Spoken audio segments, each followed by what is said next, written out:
have an unidentified flying object.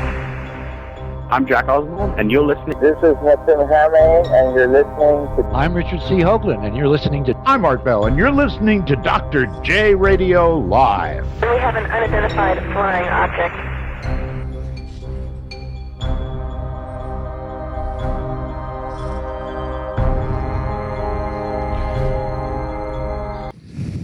All right, everybody, greetings and welcome back to another episode of Dr. J Radio Live. Ladies and gentlemen, the one and true only syndicated international radio show where we bring to you the truth of humanity, truth that you're not going to hear on CNN, Fox News, or one of the 5 corporations that control everything you see, hear, or read. Literally, look it up, and that's the truth.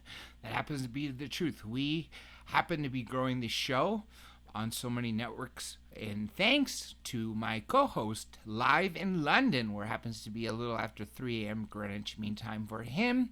Unfortunately, he's not going to be able to join us tonight because he's feeling ill, so I would like to send our hearts and prayers out to him.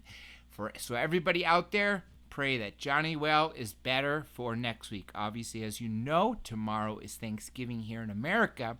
It's not Thanksgiving for the rest of the world. Obviously, why would they celebrate an American holiday unless they worship us or something like that? So we will have an awesome rerun for you tonight, but we are kicking Monday. That's right, not Tuesday, Monday off with Linda Moulton Howe, which has something to do with tonight's guest. So as I already mentioned, 2 time zones, 7 p.m. Pacific time, where I am in the City of Angels, and 3 a.m. Greenwich Mean Time, where Johnny Webb is and is unfortunately not on the show tonight, but my guest happens to be on the other side of America, where it happens to be 10:04 p.m.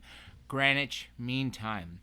Now, I'm going to give you guys a quick minute so you can do some research through Dr. J Radio Live, drjradiolive.com, and every social media outlet out there so you can see who our guest is. You've heard him here a few weeks ago, but at the same time, we have a whole new set of ears, courtesy of Johnny Webb, setting us up with Pulse Radio Network. He also helped set up, and he did set up, Deprogram Radio Network, both of them based in the United Kingdom.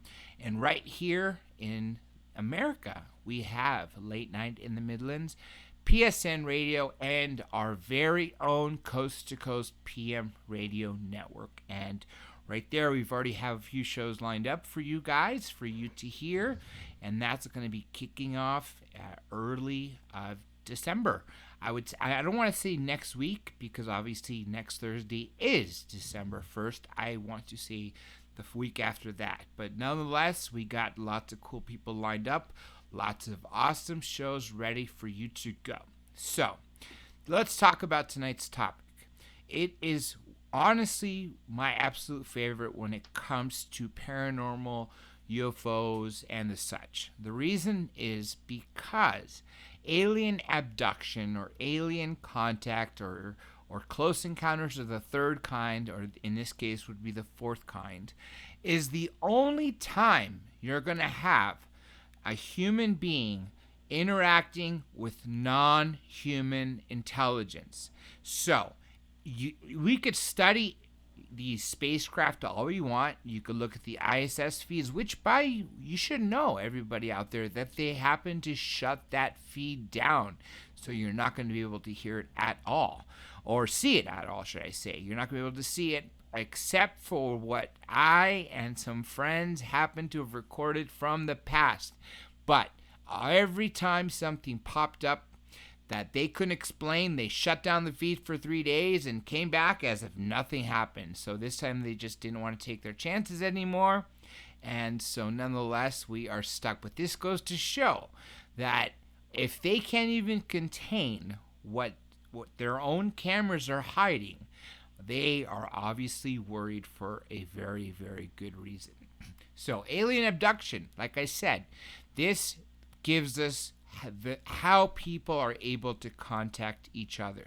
This gives us the ability to tell people how they interact with not just the humans, but with the other beings of the same kind and of different kind. What they do on ships, how they walk around, every detail down to some of these incredible sketches that we have received from our guest tonight that shows really, he's a really great artist that shows just some really amazing artist feats is the best way I want to put them, of how these beings interact. So I've given you a few minutes to digest this information through all the social media outlets, including, of course, not only our website, drjradiolive.com, but DRJ Radio Live. That's the name of the show, which is also the same name as every social media account from Facebook, Twitter, Instagram, Flickr, Tumblr, Google Plus, and things I don't even know. But the point is, if you're trying to find us, all you have to do is just find Dr. J Radio Live. And I'm happy to also say we are on iTunes as well as TuneIn.com and Shoutcast. So now let's bring in our guest. Many of you who have heard this when we were broadcasting on the first 3 networks before we added our own and the new one, Pulse Radio Network, have heard him. And still, those of you loyal to this show have heard him way back in the past when he was just broadcasting when I was on a different network, long before Art Bell ever came back. We're talking a long time. And this was really cool because when I was able to talk to him and found out the people that we had known in between the two of us, that just made the story that much juicier. So, everybody, give a nice round of applause to our guest, straight from New York City, in the state of New York, Mr. Adam Ambrose. Adam, welcome back, buddy. Good evening, Dr. J. How are you? I am doing great. So, now, obviously, you've had these... abductions is one word you could say, but you've had these incidents, that's another key word I was looking for, that have happened throughout your life, literally, since you were a child, and probably are still continuing to this day. And if you ever have children or do have children, then it's going to pass on to them, because the number one prerequisite to be an alien abductee is that one or more parents were abducted. So let me ask you that. I don't know if we've talked much about that. Has one or both of your parents ever been in contact with these beings?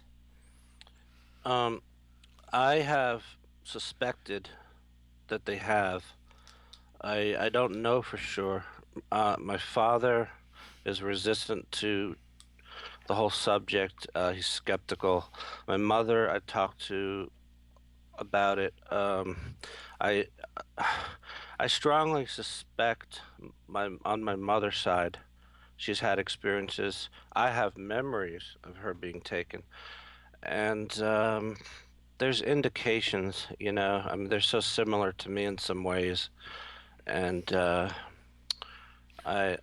it goes back to my aunt. My father's sister used to see balls of light going through the house, but she would say it was a ghost. But throughout history, people would call them sprites, dwarves, leprechauns, trolls, anything under the sun that was not human. So confusing them with ghosts is a very real possibility because of the supernatural feats they accomplish. Isn't that true? Yeah, the technology is like magic. So, it's understandable that if you see, something, a ball of light appear in your house, for instance, or just even a strange glowing light coming through the window, that's gonna you're not gonna know what it is in the first place. But I mean, it appears mystical, magical. So, I think if you're not like an aware abductee, and you're not gonna know what to make of that, you might misinterpret an alien encounter as a ghost. I'm not saying there aren't genuine ghost encounters, but there's crossover because there's a lot of similarity in how people describe the aliens when they're present can be in the form of a ball of light, or you can see an actual alien, and then the UFOs. If you could see a ball of light UFO, and that can appear so anomalous and strange, just an amorphous ball of light. Now, speaking of balls of light, that happens to be a very big thing in some of your drawings from your early childhood. For instance, a ball of light coming into your classroom at school. One thing that I loved hearing from you about your experiences was these balls of light actually transforming into things 10, 20, 50, 100 times bigger, such as ships or beings themselves. So, when was the first time that you can remember in your early childhood that you actually saw some sort of ball of light that you knew was not, say, sunlight rays or your mind playing tricks on you, that had intelligent control, such as going into different rooms and coming back out? And obviously it seemed like it had a mind of its own. It was doing something. Right. Well, my earliest recollections are young childhood when I was actually, and I've talked about this before, in the crib as an infant. The crib was in my parents' house. I mean, in the parents' bedroom, and I have a memory of waking up in the middle of the night, laying on my back, and looking up and seeing a purple ball of light about the size of I'd say a little smaller than a basketball, and hovering And there. that's a very famous description, as people would put it. Hmm. Now, and it's Hmm. ironic because in other countries that are non-U.S., Yeah. they would say football, meaning, Oh, yeah.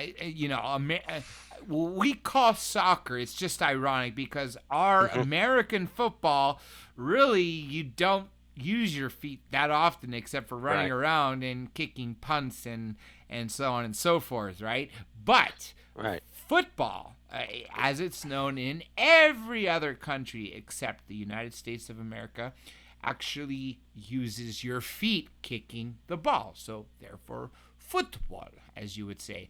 And I know in Spanish they would call American football football de americano. But nonetheless, that's the size they've always described it. And I've spoken to Hmm. countless people who have had similar experiences. So the way you described it, basketball size, is very in line with how an American would describe it, as opposed to, say, a European or an Australian Right. who would say football size. I know basketball is the first thing that comes to mind. I always want to say a little bit larger than a soccer ball or about basketball size, but I have seen these balls of light in different colors, like orange, reddish, and they'll sometimes are larger. Like sometimes, Really? yeah, what you would think of as like a beach ball Yeah. or a medicine ball type thing. Yeah, huge balls, like Yeah, the ones that yoga people use to stretch their backs over, etc. right. There's time that kids bounce around on. Yes, That yes. that's the same thing, yeah.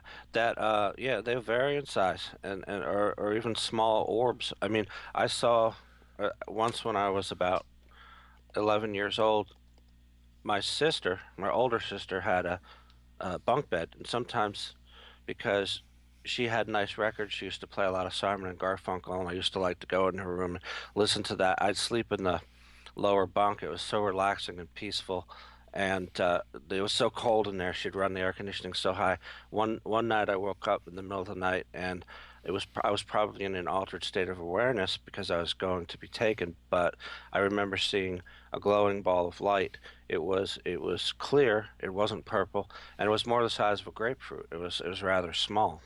It was just hovering there. Let me ask you this. Have you ever seen, and I've heard this from other people that have been on the show who have publicly spoken about this, and other people who choose not to talk about this publicly or use a pseudonym or just want to tell me because they know I'm a radio host and they want to tell me that they too are experiencers. So I always ask certain questions because I've interviewed several people who I think are very credible. Have you ever seen any faces in these balls? Eyes and some sort of smile or something? No, not that I can consciously recall. I mean, it's possible that the memory is I'm not remembering everything. Let's put it that way. I know there's a lot I don't remember. All I can go on is what I remember. But every time I would see a ball of light, I wouldn't see a face in that ball of light if it were indoors. Although I have seen on occasion, as I was being taken in this altered state of awareness, mind you, not fully consciously, but I would see a ball of light that you could see through. It was I would see it wasn't really so much a ball of light as sort of a cocoon around an alien being in a sort of an orb or a see-through orb, you might call it. Ah, got you. Yeah. So yeah. Now, how many? And I'm glad you brought up the fact that a lot of your memories are suppressed because Preston, when he was on this show last week, we were actually talking about that, and there was another caller who happened to call in from Australia. It was an American number, and I think he just had some sort of number that he was an American living in Australia, but he had called in when we were starting to talk about alien abduction because he wanted to talk about his abductions. So now let's talk about what these orbs do. What do you normally see them do before we go into what they transform into? Well, my earliest memories are of being. Are we okay? Oh yeah. It said call dropped. Okay. No. We're good. I would typically see this in my bedroom. I would see either beings walking in the room, or sometimes I would see the ball of light come in the room first. I'd be laying on my back, and a ball of light would act very much like it was scanning me. It wouldn't dart around it. The movement was very deliberate, coming over my body and hovering over me, sometimes actually like it was scanning me from foot to the head and over my entire body. And the ball of light would often be on the side of the bed. Sometimes it would come in and just sit there, and then I was aware that I didn't understand it at the time, but that it was a being because it was communicating with me telepathically, and so that at that early childhood time I hadn't yet seen a ball of light turn into an alien or an alien transform to a ball of light, but I was aware that it was possible. Yeah, that was a being. That I equated that when I would see a ball of light, not always, but I equated it often with a being. Of course, often I would actually see a being standing by my bed, and then they would place their hand on my forehead or shoulder and calm me. But that, as far as the behavior of the ball of light, it was mainly that, just seeing it hovering around my bed, but very deliberate movement and just obviously there to calm me and communicate with me before moving on to that next level. Gotcha. Now, let's talk about some of these balls of light transforming into beings and craft. At what age was the first time you have said this? And going back to something I said earlier, I wanted to make this point clear, is that a lot of people who have been taken have some distinct memories of being taken, but then I'm sure there's a lot that they don't remember. And if you factor that in, then you have to factor in the people that don't remember being taken at all. They could be walking around the street, working their job all day long, and going through 30, 40, 50, 60 years, maybe to the end of their life, and never once having any recollection, because either they cannot be hypnotized. I'm one of those people. For some reason, my conscious will not allow my subconscious to be controlled by anyone else. And so, and Preston was saying sort of the same thing, that he has tried because he believes that it's possible. For those people who are truly obsessed with this topic, you have to wonder why. Why were you so obsessed with it? Sure, it's a very important topic, but maybe something happened to you when you were young and continues to happen to you, but you can't seem to access it. So we have to factor in the fact that people are walking on this planet as we speak right now. Some people even listening to the show that could be alien abductees or alien contactees, but have no conscious recall of it whatsoever. I have a little story I can share with you in that regard. Sure. Because you asked about my family. Now, my younger sister, who's 4 years younger than me, when she was in college, she had an experience where she was living in an apartment. She had a roommate. Now, I'll preface this by saying she's not an aware abductee, but I have reason to believe she's an unaware abductee, like you're talking about, because she has a lot of indicators. On this particular night, we went to visit her, and she relayed this story to us. This was some years ago, but she said she woke up in the middle of the night as she was wandering around in the courtyard within the apartment complex in her nightgown. She was totally confused. She had never didn't have a real history of sleepwalking, and she made it back to her apartment, and the door was locked and bolted from the inside. She started banging on the door. Her roommate comes down. She's like, what happened? She said, what are you doing outside in your nightgown? They're both shocked, and my sister says, well, what happened? Did you get up and see? I must have been sleepwalking. Did you see the door open and lock it? And she said, no. She said, this is the first time when you woke me up that I came downstairs and you're banging on the door.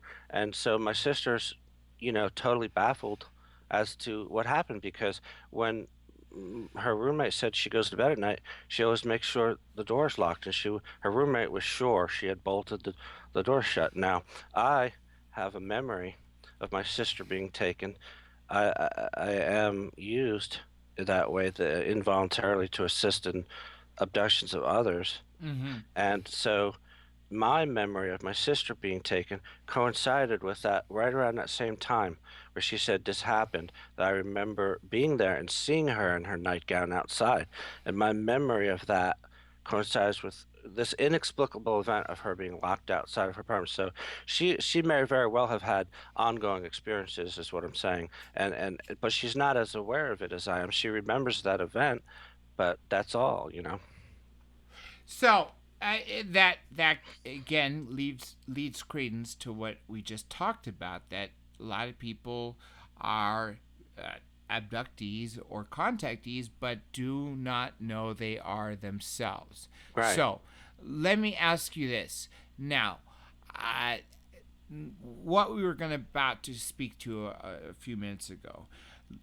What kinds of objects or beings have you seen these balls of light transform in front of you? I'm not saying inference, like you see the ball of light go into an area and then all of a sudden there's a craft. I'm talking about, what have you seen them transform in front of your eyes? I only saw that once or twice. We were visiting my aunt and uncle, and in New Jersey, we were over on the western side of New Jersey. They were closer to New York City, so we were staying at their house.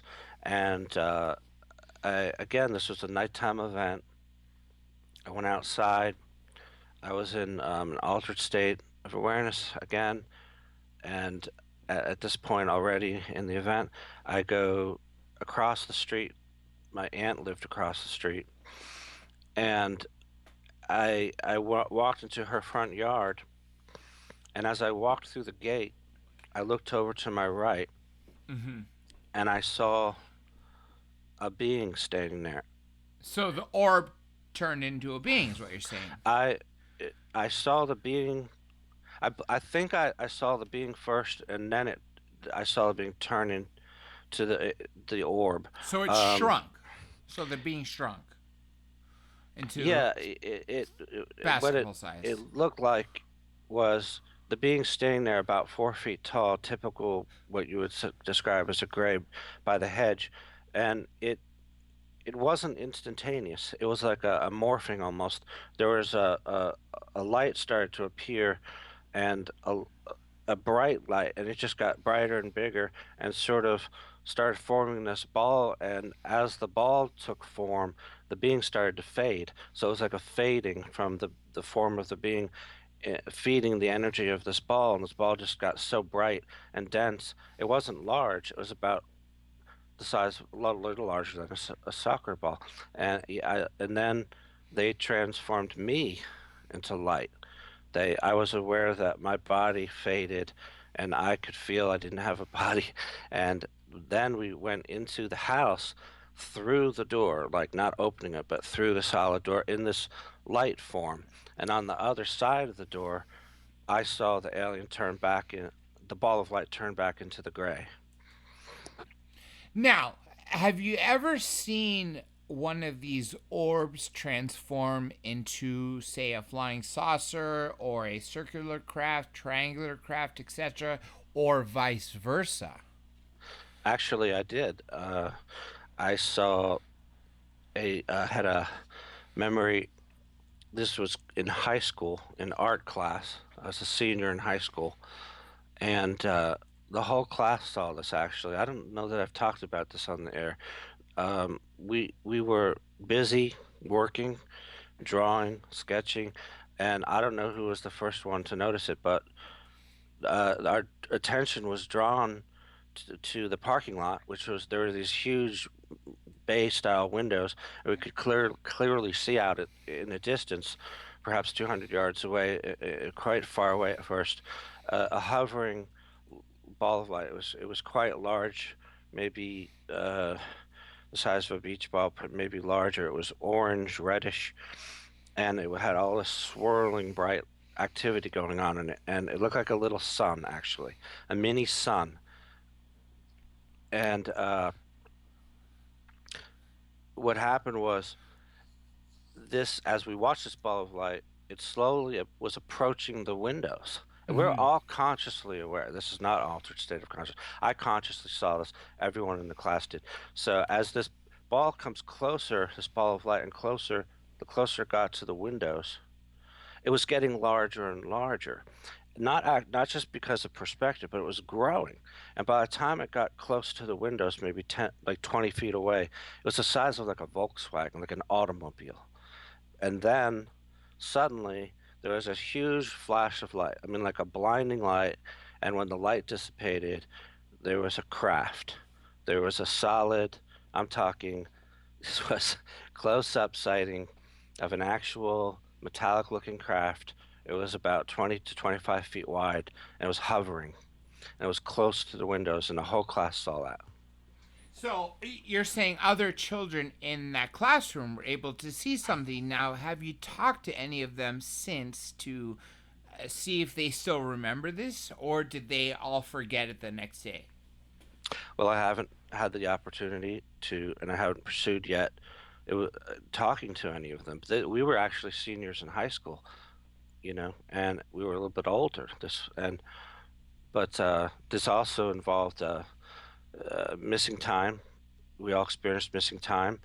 The next class that came in after us, they're banging on the door saying, why didn't you come to the door? Why don't you come to the door? We're saying, what are you talking about? Class was just over 5 minutes ago. And they said, that was 40 minutes ago. We've been banging on the door for 40 minutes.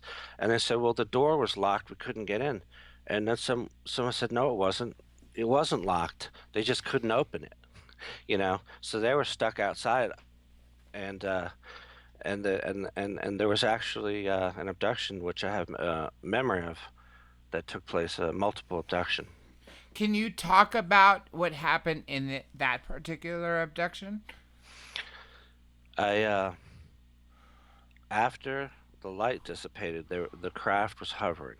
Mm-hmm. Now, everybody pretty much was getting really frightened at that point. I remember a girl freaking out. She started screaming, what is that? What's going on?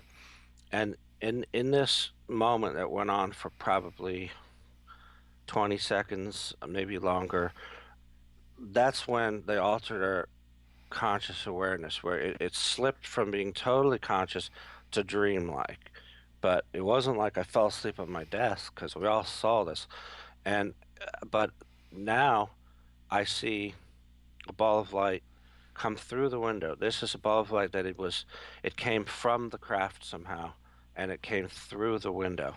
And a ball of light hovered in the classroom, and then it transformed into a being. And this being walked over to me. I was calm at that point. Everybody else had gone quiet. A lot of people were frozen like statues, which is typical of multiple abductions. Seeing this, and this is what I saw, and I walked over with the being and over to a particular student. There was a girl. I think it was only one student that was taken, to the best of my recollection. She was escorted over to the window and then transported the same way, like in a light form, outside and then into the craft.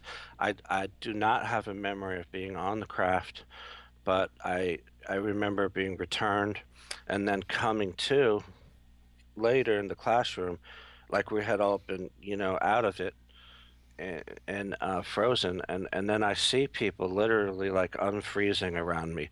It didn't all happen like at once instantly, and a few people remembered it. This one girl was still freaking out as we came into full consciousness, and she's like, don't you remember that? Like, what was that? And people were like, what are you talking about? Most people didn't remember it. And you were in grade school at the time, right? I was actually a senior in high school already. Oh, okay. So you were almost a full-fledged adult, or literally at age 18 at that point, right? At that point, I was almost 18. I was 17, and right after high school, I turned 18. Yeah, you were one of the early birds like me. Yeah, I finished high school at 17. It was in college that I turned 18, but that's a different story. Nonetheless, now let's talk about an incident. I have some fantastic drawings from you where you, I believe, are walking by yourself in a hallway of a classroom, and you see a janitor there, but all of a sudden a gray walks through the wall, and I believe the janitor sees him or doesn't see him. Right. This was in grade school. This goes back to, I believe it was 7th grade, but it was so long ago. I honestly I'm not certain it was 7th or 8th, but it was either 7th or 8th. And you want me to just go through that from beginning to the end on that? Yeah. Let's do it before we take break. Yeah. This was a particularly pretty mind-bending thing that happened that was quite memorable for me, obviously, to go through it. But I was sitting upstairs. It was a 2-story building, and in the classroom, and I had which I would often get, like a premonition, a feeling that something was about to happen, that I was going to be visited. Let me tell you something about that. This is something that Jim Sparks told me that I thought was really fantastic. He says that a lot of people freeze, and yet he's never gone through hypnosis because he doesn't watch any movies that have to do with aliens, such as Independence Day or even something like Contact, because he doesn't want his memories skewed with what he's seen on TV. And so he says, because these beings are coming from another dimension or another planet, what usually happens is, now I'm just making up numbers just like Jim Sparks was. So he says at about 100 feet away, maybe 150 feet away, you're going to start to have some sort of sense of anxiety, high anxiety. And when they get closer to you, about 50 feet away, that is usually the time that people would start to pass out or slip into that subconscious realm where their consciousness is shut off and they can't move. And he says that's the time where you start to feel where you can't move. And he says then, as they're getting even closer, your heart's pumping more rapidly. You're sweating more profusely because you know something's about to happen. It's almost as if you're watching someone. I don't even know if this is a good comparison, but I'm just going to put it out there. Almost as if you're going to watch someone come up from a distance with a gun that you know is coming to either kidnap you or harm you or do something to you. And then he says, when they're about 10, 15 feet away, that is when you can't move. You're essentially locked in this state of whether in bed or driving, and you're just no longer driving anymore, but you can't move because most people, by the time they hit this point, these beings have already exerted their other worldliness or other dimension, and the fact that they come from that, they resonate a different frequency than you do. And so that is what actually causes it. And not to mention, of course, having that mind control, such as telepathy, telekinesis. And so it's ironic when you mention that, because that's the way Jim Sparks talks about that as they get closer to you, because they are from another world and they don't belong here, unless you can make the argument that some have been here for the longest time. But nonetheless, when they get close to you, your body reacts in ways because you're dealing with something that is not earthly. Do you ever feel like that? Oh, absolutely, but in a variety of ways, because sometimes this was a pleasant experience. Sometimes I wanted to avail myself to it, especially when I was in grade school. I wasn't as afraid of it back then. They were sort of my friends, but it was weird because sometimes I would get freaked out about it. Like even when I was younger, I remember I told this story once where I was in my room and I was like 7 years old, and I had this premonition they were going to come, and I just knew it. It's just like not you just know it, and but I started to freak out a little. I didn't want to go that night. I started to get a little scared. Well, And I would think you would never want to go, right? Because you're going against your will. That's what's the weird contradiction about it. Basically, yes, but there's times when it's such an indoctrination of manipulating your emotions that, see, sometimes they overwhelm you with the staring procedures where they calm you to the degree where you want to go.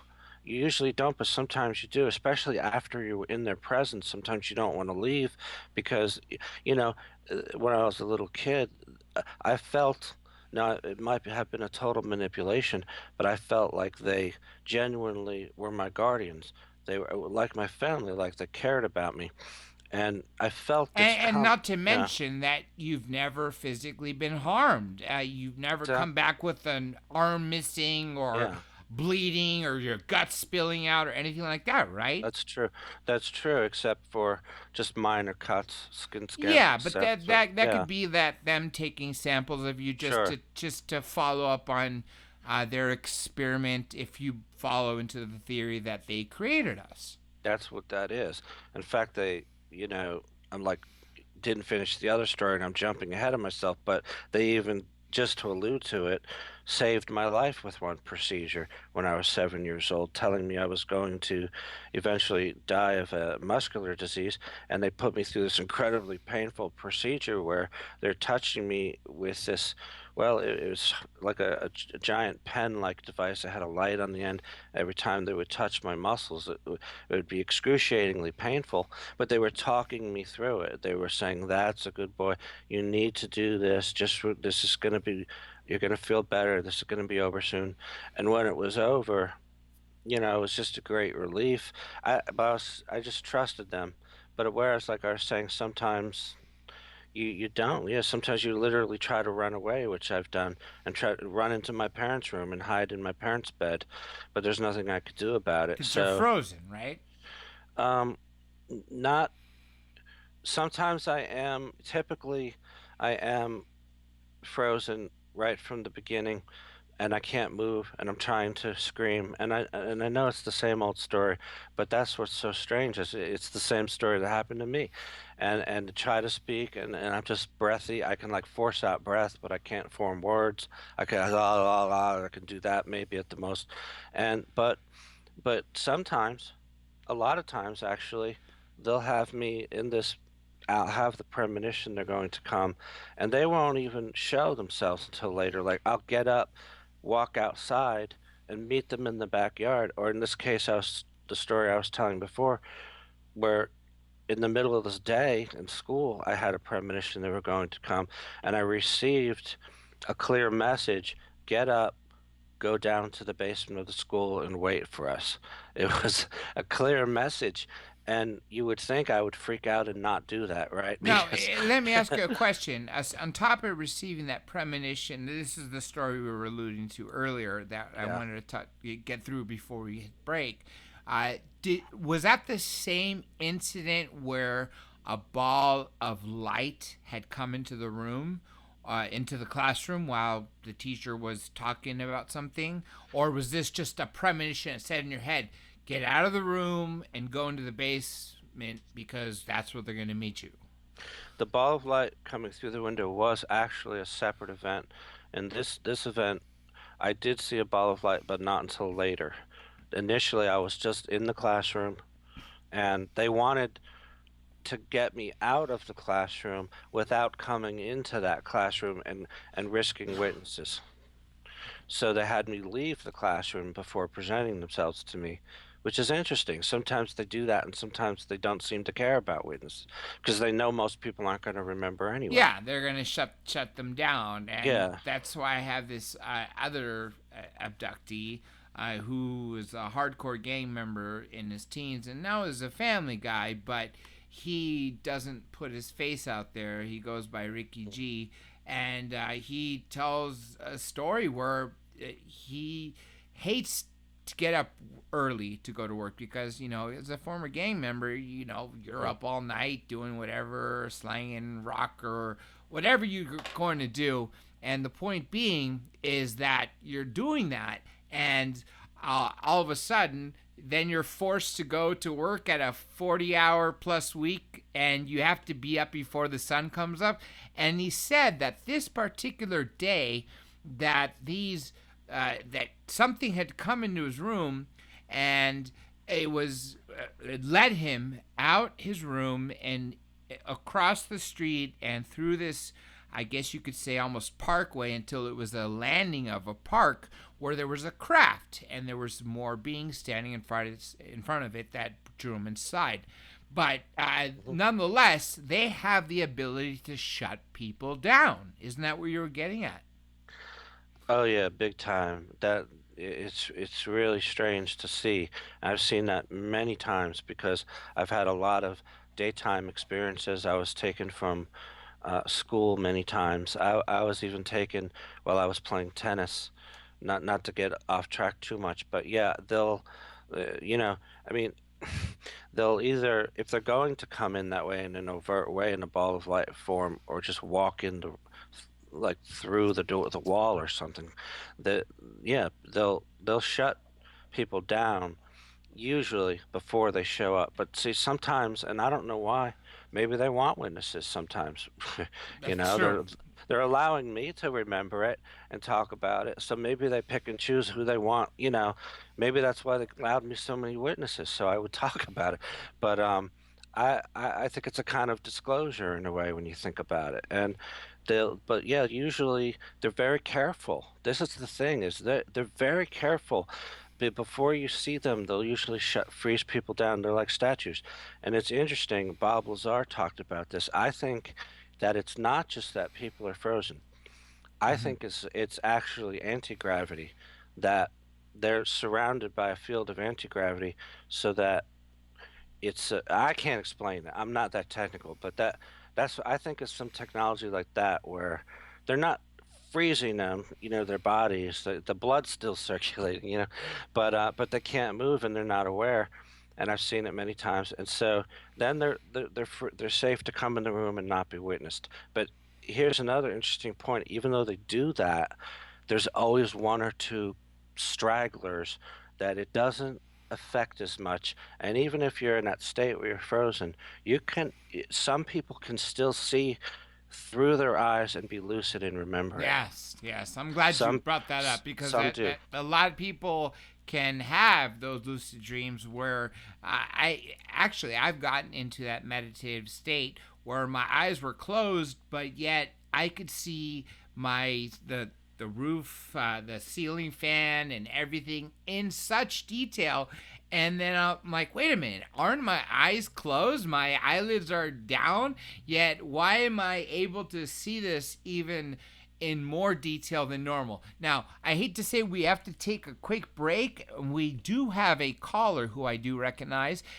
So caller, if I could ask you if you could just hold on for 2 quick minutes. Everybody will be right back. Much more with Abductee Adam Ambrose. Hang tight, and we'll be right there. This is George Tsoukalos, and you're listening to Dr. J Radio Live. Okay, These gents. creatures are very, very strange. They're anomalous. It is the age of revelations.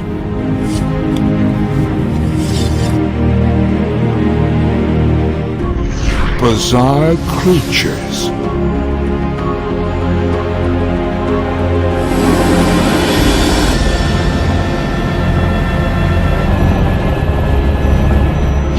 The false perception of reality exposed. Just go to the Dr. J's, website. You'll see it on the left-hand side. It's like right there. Click the link. Guys, what can I tell you? I mean, it's $40, but you get a DVD and a book plus three bonuses. Communion CD, a year subscription to our Politics, Property, and Supernatural magazine, which comes in your email box. Watchers 3, which is $20 for that DVD. Fingerprints of the Supernatural. We promise you, you will not be disappointed. And Dr. J gets a cut of the proceeds. So everybody's happy. You support him, you support us, and it's all good. And you get to educate yourself on what's going on, because we've just scratched the surface here. Trust me. I'm Richard C. Hoagland, and you're listening to Dr. J Radio Live.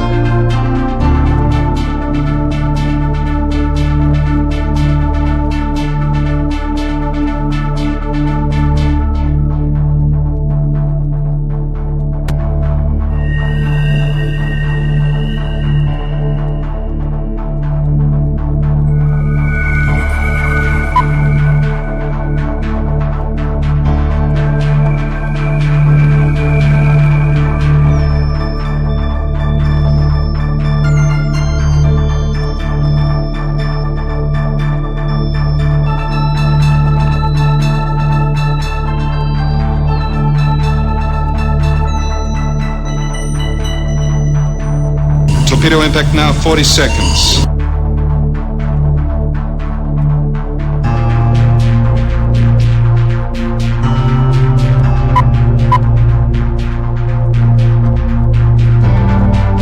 Torpedo impact, 25 seconds.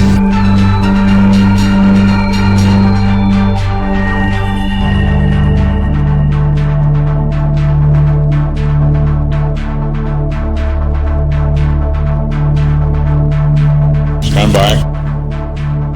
All ahead flank. All ahead flank. I'm Art Bell, and you're listening to Dr. J Radio Live. All right, everybody, welcome back to the second half of Dr. J Radio Live, the true or only internationally syndicated radio show talking to you about topics that you're not going to find on mainstream media, such as Fox, CNN, and all the such. You're not going to hear this story on the front page of New York Times, along with Adam Ambrose's amazing sketches. So before we continue, Adam, if you can, tell people where they can find you, hear some of your old interviews, and see some of your amazing drawings that you've had of your experiences. I had a YouTube page up, and I actually took that page down, and I actually took my old Twitter down, but I've recently started a new Twitter. It's Adam Ambrose UFO, at Adam Ambrose UFO. That's it. I'm going to be starting a new YouTube page, and I'm trying to start up a Pinterest page where I'll be posting my drawings. For now, if you go to my Twitter page, there's links to there's some information about past interviews, and I want to post. I've done about 9 interviews now, so I want to gather them all together on a YouTube page. We did one, from what was it, 2015? That's right. And so there's that, and I don't know if can I mention other shows I did? Sure.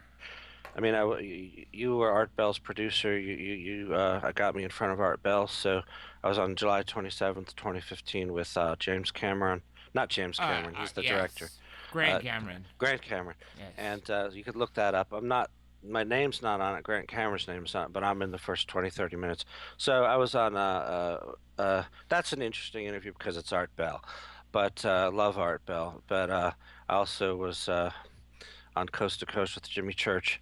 So I'll put all the links and everything eventually on my page. And not to mention, of course, the interviews we did together with just you, and the interview we did with Nathan, who's another person who has had Close Encounters of the Fourth Kind, where we profile, I believe, both of your works, if not his colorful artwork. But nonetheless, that is another fantastic interview, and everybody can go to youtube.com/ what's the name of the show? Dr. J Radio Live. That is DRJ Radio Live. And let me set something straight for the record. A lot of people see I was struggling after Art Bell quit because they were accusing me of getting guests because of Art Bell. Now, I want to make this clear to everybody listening. That's not how it worked. What happened is the year he was going to come back, about 7 months before he came back to air, I got a cold call asking if I would be Art Bell's producer because I have a successful show. I know most of the people he does, and I have access to people that he never has spoken to. And so I took that job. So it's not that being with him got me any place. As a matter of fact, it actually hurt me because I've had to deal with allegations, people saying, oh, you just got these from Art Bell. No. Mind you, everybody, I was on air. It will be 6 years in March. So this was just shy of 4 years when I received that call from Keith Rowland and Art Bell asking if I would be their producer, his producer. So I did that, and I said, as long as it doesn't mess with my show, which happened to be before his. And then, of course, now it's sort of changed a little bit since he's not on it with Heather Wade is on there. But nonetheless, I wish them the best, but that's not the way things happen. So everybody out there, don't think that I am running off someone's coattails here. No, I think it might be the other way around now. Art Bell didn't need me. He could have had anybody he wanted. He could have had a no-namer. But the point is I was selected and called because of the fact that I had a successful show, long-running, with top guests ranging from celebrities to lots of politicians to everybody who's anybody in this field. And of course, you'll hear a lot more of that specifically this Monday, the 28th. You're going to hear from Linda Moulton Howe again, Graham Hancock will be on soon. We had a date set up over 6 months ago, almost 7. Then it changed, and he said he wants to take a break from radio for a while. But nonetheless, he will be on soon. And I also want to say that I happily was able to put Eric von Doniken's book into an American publisher's hands. So the book is being translated into English. It is Chariots of the Gods Part 2. His 40th book, which in 2016 would be the 50th anniversary, but by the time it's released into American hands, it'll be 51 years. But I think it's pretty cool. 40th book, 50 years, and it's part 2 of the original book. So just watch for my little endorsement on the back, which is pretty cool. Now, right before we went to break, I know there was more you were going to see, Adam, and I want you to pick that up, but I do want to acknowledge we have a caller. Area code 801, and I know who this caller is, calling from Salt Lake. I think it's Salt Lake City, Utah, right? That's right. That's right, and it happens to be Nathan, the other gentleman that I just spoke about, who we did an awesome interview with. And by the way, I'm going to say this on air right now. We were talking with Adam before. I don't know if you guys heard last night. I was struggling because I had some dental work, and it is almost as twice as bad as yesterday, because at least I had lidocaine or whatever they use these days to keep me numb, but now it's as the entire left side of my mouth hurts, not just the bottom quadrant, because I had of course a root canal, a crown, and a filling done. So 2.5 teeth, I guess, unless you want to say 3. But today it is utter hell. I originally told Adam what we'll do is an hour instead of 90 minutes. But then I said if I can make it longer, we'll do it. And then we'll have him on with Nathan again. And then I will bring Adam again on for a full show. But obviously, it looks like I can go at least 30 more minutes, which will make it a full 90 minutes. So, with that being said, Mr. Nathan, any questions or comments you'd like to ask Adam? And let me just say this to you, Nathan. Feel free to hang by through the show of Adam, and if you have any questions that you would like to ask Adam to talk about his stories, by all means. Of course, now, this gives Adam is in control, meaning that Adam, if I ask any questions that you want to talk about something differently, just feel free to say, this is more important, this is what we have never talked about. Although we have a whole new set of ears in the United Kingdom, thanks to Johnny Webb setting us up with Pulse Radio Network, Pulse Radio Talk Radio Network, and they are also syndicating our show, which makes it 5+ terrestrial stations in the U.S., and iTunes, Shoutcast, TuneIn, and much, much more coming. So with that being said, Mr. Nathan, floor is yours. So my question to you, Adam, is I know we had an opportunity to talk a while back about kind of our experiences. I was kind of chiming in on the show, and I heard you about assisted abductions. I know from the last time we talked, we didn't really kind of go in depth with that. How do you feel with assisted abductions that you were involved in? That's something I've had a real hard time with. I had the opportunity to be interviewed by John Mack, the late John Mack. Yes. And great guy. He was one of my true heroes. And honestly, him being hit by a drunk driver leaving a pub in a small village in England doesn't really sit well with me. I think there has to be something bigger than that.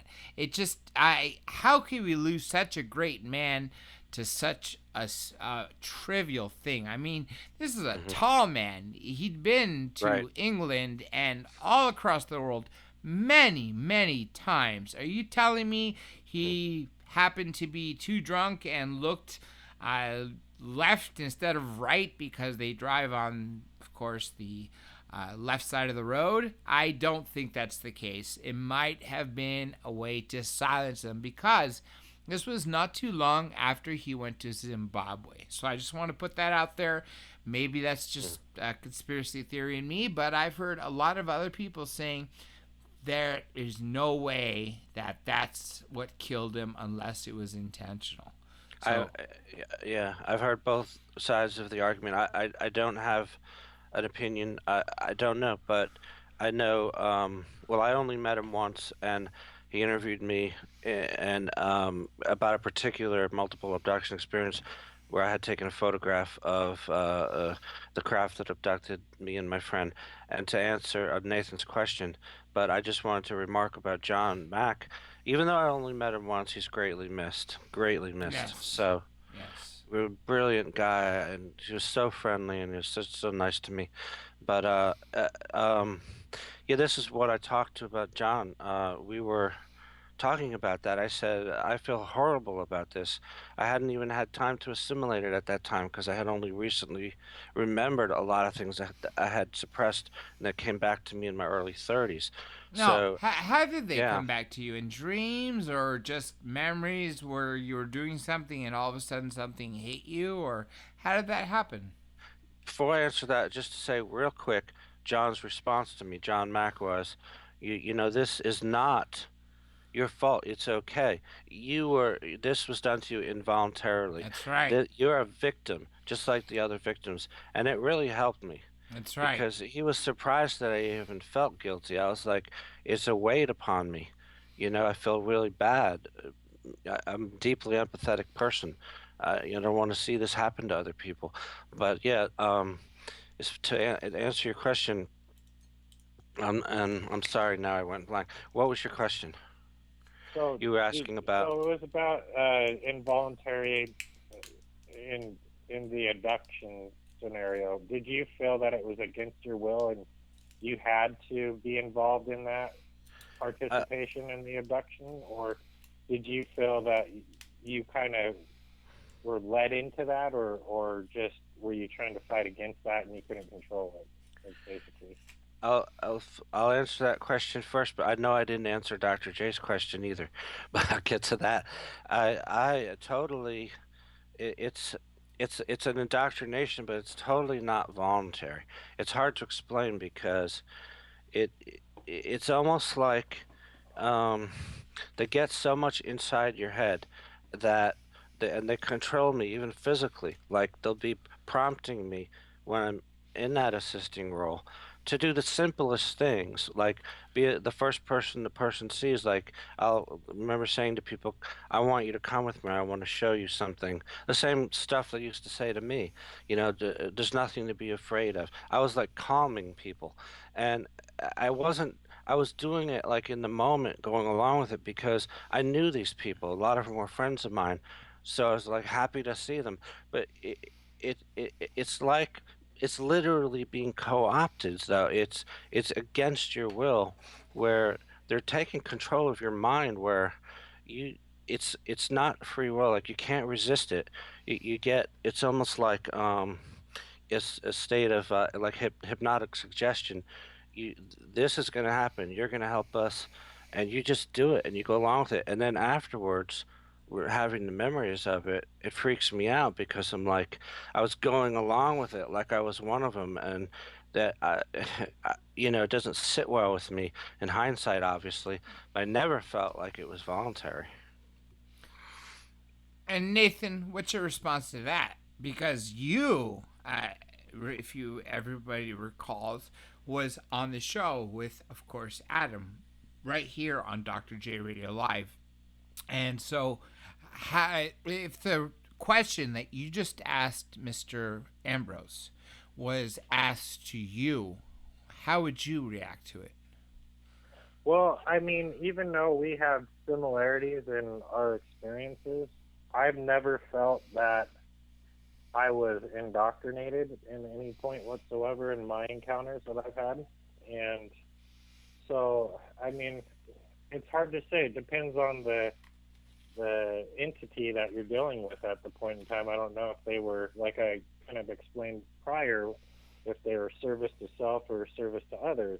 I had disassociated myself with the service to other extraterrestrials that I've encountered, and I didn't care for them because I felt that they had their own agenda in mind as far as what they wanted to basically allow to happen within what they were trying to achieve, versus with a service to other extraterrestrial is more of an enlightenment growth in the experience that I've had. So I've never really had an indoctrinated feeling within any of my contacts that I've had. I've had, some experiences with some taller grays that I've encountered where I didn't care for their demeanor as far as how they acted. Now, I've never been physically harmed by them or anything like that. I just didn't like the feeling that I got from it. It wasn't an inviting feeling. It was kind of like if you have that one friend that just keeps taking from you, and yes,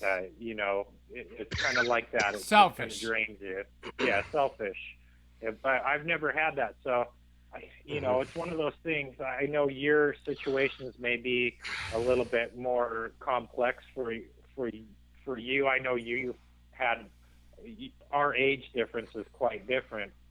And I couldn't say that you've had more experiences or I have had more experiences than you. I think we've just had different outcomes in them, but it's hard to say because each individual reacts differently to certain situations. So I mean, I can't say that Adams is incorrect or anything, because I would never want to do that to you, because everything that you had is a validated experience that you've had. So I think it just depends on kind of what you've been introduced with a particular entity or the scenario that you were involved in.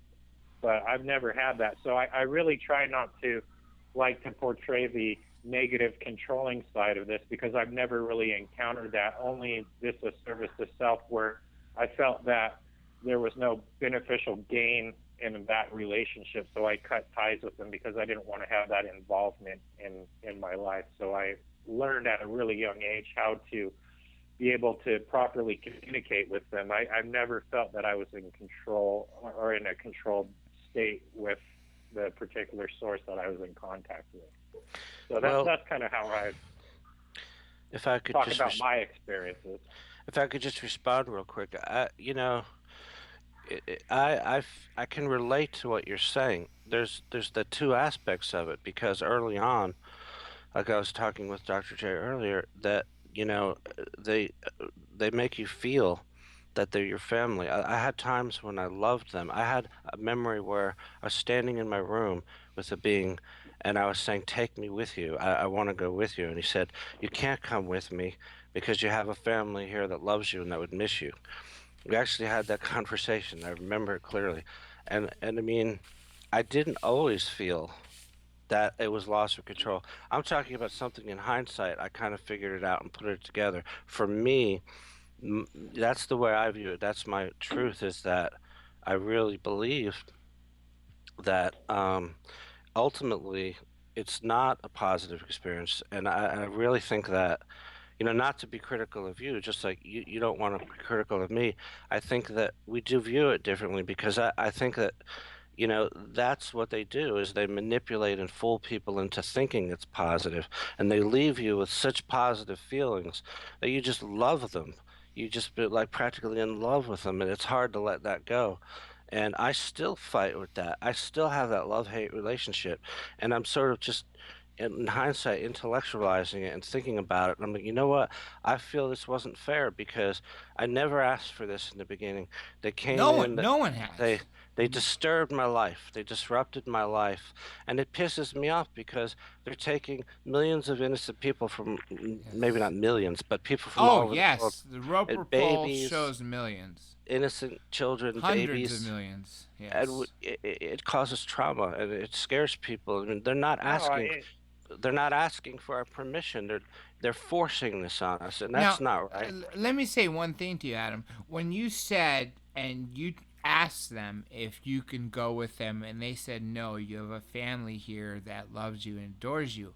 Well, there are hundreds of thousands of people that go missing in the U.S. that they will show tracks of these child footprints that lead into forest or snow or wherever, and then the dog loses complete scent. It's almost as if it's not like you'll see two adults or one adult and child footprints, or just adult footprints that were carrying the child to do some bad things to them, and then ultimately kill them and bury them in shallow graves, usually because they're not that smart to cover their tracks. The point is, there's a lot of evidence to show that so many people literally disappear every single year without a trace, which the only explanation that you can arrive to is that these people, for one reason or another, either it's prearranged with somebody, either in the military or the secret military or the secret government, or even with the parents or somebody. But children and men, women of several ages go missing every year without a trace. So if you believe that, if everyone out there is listening who is either you're on the fence or you're a skeptic or a believer, but if you're a believer in alien abductions, then you have to consider the thought that some of these people are taken from this earth and not returned for whatever reason. What do you think about that, Adam?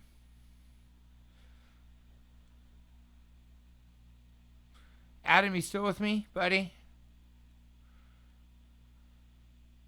Adam. We seem to have lost Adam. Nathan, you still there? Yeah, I'm still here. What do you think about that? It's such a heavy statement to, put blame on a particular source. I mean, obviously we know how, in these involvements in my own personal experiences, I can't discredit anything for Adam because I haven't lived through his experience. You know what I mean? I'm just portraying through mine. When you're dealing with this kind of situation, it's difficult. Don't get me wrong. Everything has been positive and enlightening for me. Mm-hmm. However, it's been a challenge for me too at times. I'm not going to say it's been easy and it's been happy joy all the time. No, it's a challenging process to undergo. It's for instance, you have Adam that gets upset and he feels that he didn't ask for this or anything. Well, you can't really say that.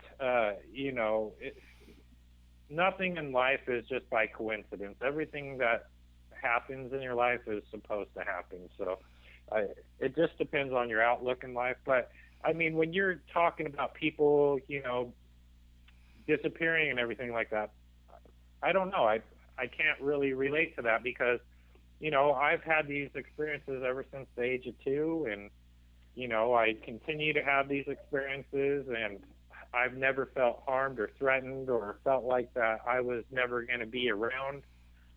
Yes, they are my family is what I believe in, and I've always felt that way, just kind of like Adam does. But, who knows? Who knows what our government really does, within the Black Ops and unacknowledged special access projects. We don't know what goes on there. But for my personal experience, I've never felt that I was never going to see this planet or my family ever again. It was more of an enlightening experience and something that I learned through personal growth. However, it's not easy. It's challenging, especially when you don't have an outlet to be able to relay that experiences with. I mean, luckily that I have a great mother that can understand and has been through that type of transition that I've been in, and a father that is willing to listen. He's had some personal experience, but he himself has never had a bad encounter either. They just wanted to know about him. And so it's one of those things when you have an audience that's really looking into this type of field, and either if they've had experiences or looking to get into this kind of experience with extraterrestrials, the last thing I'd want to do is portray a fear-based notion within inside themselves because number one, in my personal experiences, I've never felt harmed or threatened in any way to where I could distinguish, fear just within them, because I don't believe that. I mean, there are service to self extraterrestrials, and I've encountered them, and it is difficult, but it's definitely hard to say. I don't want people to be scared of something like this. Everybody knows, or most people know about the 10% rule. You know the 10% rule, right? Oh, yeah, absolutely. Yeah, so that no matter where you go, to church, to prison, to wherever, you have 10% of the population is going to be as nasty, cold-hearted snakes as they could be, don't care about anything but themselves, and they don't even have any sympathy or empathy for harming people. And then you also have on the opposite side of the board, another minimum 10% of people that are completely service to others, and of course have a lot of sympathy and empathy and do whatever they can to help others in need. So Adam, we lost you for a quick moment. Now that you're back on, the question that I was posing to you, I don't know how much you heard of it before I posed it to Nathan. So let me ask you this. Out of the hundreds of thousands of people that go missing in the U.S. alone every year without a trace, we're talking about hound dogs that are so good that, so for instance, if people, say two Chesters, child molesters, kidnap a little girl, and they're driving, what they'll do is they'll have the dog in the patrol car on a freeway. And what happens is the dust or the skin cells that are constantly leaving you will leave the vents of the car and leave the exhaust. And so their scents are so big that they could actually pick up that scent. And so let's just say you pass the exit where that scent seems to have gotten off, that they will make a reaction. So that's why the police officers will go back to that exit. And some of these dogs, these hounds, are really, really good at picking up scents. And they've picked up scents of missing children, adults, teenagers, you name it, all across the board, both men and women, that literally go somewhere and just disappear without a trace, which means that the animals will show them, and there might even be footprints in dirt or snow or disturbed brush that shows that somebody had crossed through it, not just a wild animal. But then they'll hit a certain area where the being is gone, which means that it's not that the dog is not picking up scents because it's overwhelmed by other scents. With these hundreds of thousands of cases that happen every single year, you have to wonder, is something taking these beings to live amongst themselves, or if you want to think in a harmful way, to eat them or something like that? What do you think about that, Adam? I think that, my view is I know they're here mining the planet for genetic material. I don't know why. They could be eating us for all I know. And I don't want to scare people either. But you know what? I'm going to tell the truth. And yes. I don't think this is a positive experience. And now, wait a minute. Let me finish. I want to finish out could we say goodbye to Nathan for tonight? Because I want to finish out the show, and I don't want to be interrupted. No, sure. Nathan, do you mind just either listening and let Adam tell a story? Because we were talking before the show. Next time, I'm going to have both of you guys on together. That way, give you a chance. The spotlight's on him. I don't want to interrupt anything that he has to say. So sure, you can either listen on air or you could stay on here as long as you just let Adam tell a story, especially since we're getting the end. So Adam. go. advertised 90 minutes, but let's go about 100 minutes. That way we get at least 20 more minutes of you, Adam. But I want to hear from you. So go ahead, Adam. Okay, well, let me respond. And there was another lost question we lost earlier, if you can remember. But to respond to this question, my view is, look, I don't know. I don't have the answers. I was tweeting about this earlier. So I'm not a conspiracy theorist. I'm not here to scare people. I'm not a doomsday sayer. I don't know what they're doing. Earth may be a you're honest school for them. Yes. Can you hear me? Yeah, you're honest. That's what I'm saying. You're honest. The Earth may be a medical school. It may be positive in the sense that they're doing this for their own greater good. I do not believe they're doing it to come here as ambassadors. They're not going to peacefully introduce themselves. I don't believe that. I don't believe that. I don't believe they're here to help us. I think it's all for them. So the possibility is there that, yes, that they could be taking people. Absolutely. But to respond to Nathan, and I don't want to argue about it, but I have to be honest, this was supposed to be not my night. And I appreciate having this full interview. And I'm a bit offended. I'm a bit taken aback because the comments are undermining me. The comments are undermining me from Nathan because to say, oh, I'm getting upset, like I shouldn't get upset, and like I don't have any support. I have plenty of support. I have people I talk to. Yes. I've talked to a lot of people. Linda Moulton I have a lot Howe, of you've support. spoken to. Who's the one that wrote the book Intruders? Come on. Bud Hopkins. Exactly. Occasions. I've had 2 therapists I talked to about it. I've talked to my mother about it all the time. I used to talk to my brother about it all the time. I'm not totally alone with this, but the point is that and I'm going to say unequivocally, I always get this from people, and it's starting to really make me angry. You know what? It's almost like, oh, shut up. Don't talk about this because you're upsetting people. I went to a MUFON conference once, and a guy was screaming in my face saying, you shouldn't talk about this. You can't prove this. Well, people have UFO sightings. They call in. They report it. They're allowed to talk freely. But you start talking about the craft landed and aliens got out, and everyone's like, don't talk about it. Don't talk about it. I can back this up. I have witnesses. I have cuts on my body. I had an implant experience, landing traces on the ground. If I didn't know 100% this was real, I wouldn't be talking about it. And part of my truth... Let me tell you why I know you're real.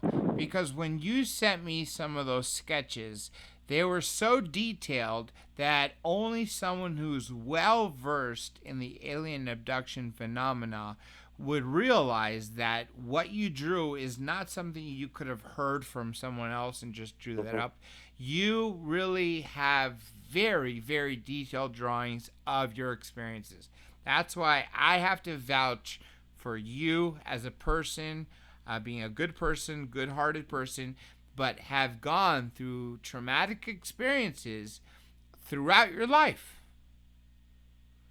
Can I just want to make one more point? Is that my view is that this is an experience where people are being taken against their will, and these aliens, that's what they are to me. They're aliens. That's how they present. They're not demons. I don't care where they're from, another dimension, whatever. They are lying to us. They're manipulating to us. Like Linda Moulton Howe has said, if they're here to help us, they sure aren't doing a good job of it. And I don't see this as positive at all. And that's part of the manipulation. They have people deluded into thinking that this is a positive experience. Oh, I'm so happy. This is all so wonderful, isn't it? What I went through wasn't wonderful. I had times when they scared the crap out of me. They yelled at me. I remember laying on a table and seeing someone cut open, and I thought they were going to butcher me. And I'm just telling you the truth. The positive aspect of it is a total manipulation. It's a lie. I'm not saying they're benevolent. They were just lab rats to them. They're indifferent toward us. Do they have compassion for us? Yes, they probably do. There are positive aspects to it. In that sense, they're not evil, but the human beings do awful things too, and we're not evil either.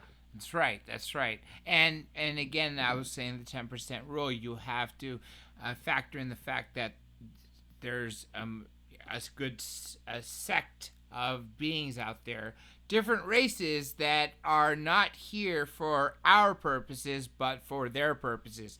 And remember the general rule of when a civilization encounters a lesser civilization, a lesser evolved civilization, such as when Columbus came to the Americas and the Bahamas and set up camps.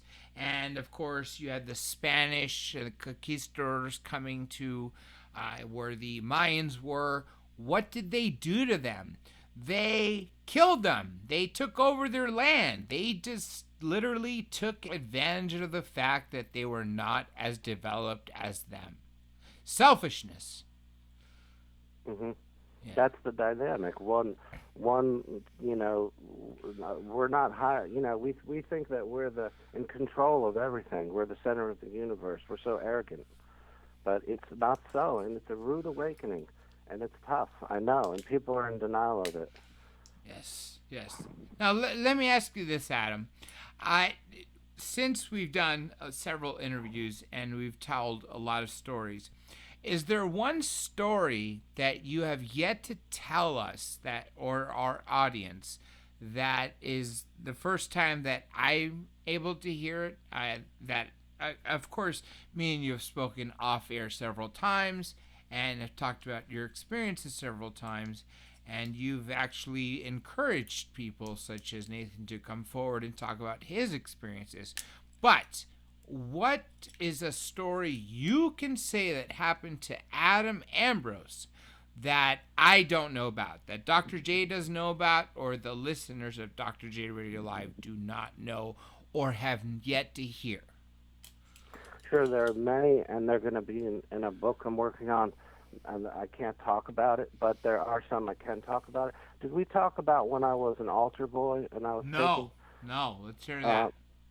I was an altar boy, and my father was an altar boy. I was raised Catholic, and I served Mass. It was about maybe 6 months.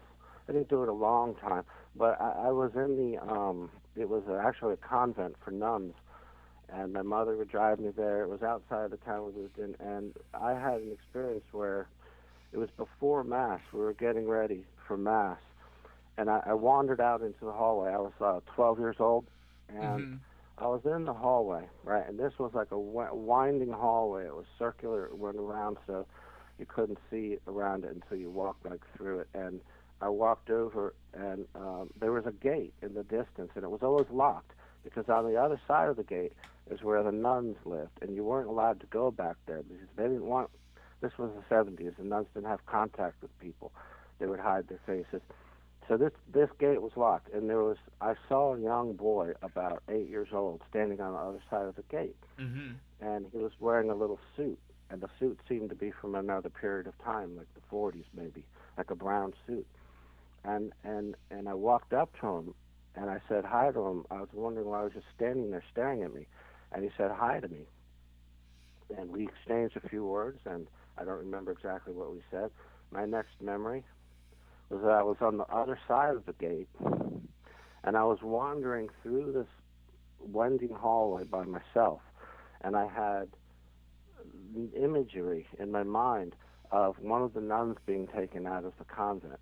Yes. That Grace came in and took her and returned her. But this was, you know, my experience, I didn't experience it real time. Sometimes I do, but we skipped over it where I had missing time, and I'm wandering in the hallway back there with this imagery in my head, and I thought I was wandering to the back of the convent, and I ended up somehow getting turned around, coming back to where I started at that gate, only now I was on the other side of the locked gate, and I couldn't figure out how I got on the other side of the locked gate, and I'm staying there banging, saying hello, hello, hello, and Sister Ann comes out, who was in charge of the altar boys, and she was stunned. She said, "What are you doing back there?"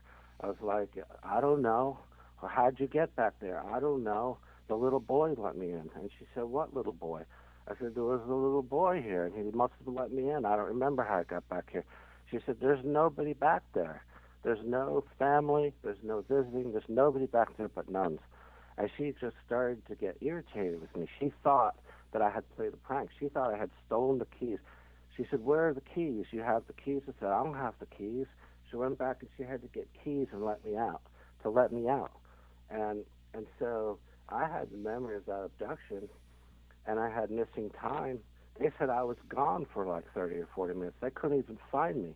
And then all of a sudden, I was banging on the gate, and there I am standing behind this locked gate. It's the same thing as my sister getting locked out of her apartment. It was like, obviously in hindsight, there wasn't a human boy. It was an alien projecting an image to where I would see a human boy. But then there was a flash of light in my memory, and then I was taken. Interesting. That is definitely interesting. That is something I have yet to hear. Is there anything else you can share with us that you haven't told? There's just so much. The one thing comes to mind. Okay, I'm going to go for this other story. Yeah. There were a few times when pets died, but I'll tell two real quick ones in succession. We were visiting for Christmas, my cousins, and my niece had a hamster in the cage. And now when we went home, we were going to come back the next day for dinner. We go home. I was abducted that night, and in the abduction, I assisted them to taking my niece. And I remember coming out of the craft and approaching the porch of their back house, and I saw that hamster in that cage, and the aliens put some sort of a little tiny ball of light the size of a baseball that went into that hamster cage. I don't know why, but the hamster got so scared it died of fright and collapsed. What? It died of fright and collapsed, and I saw this. And the next day we went to my cousin's house.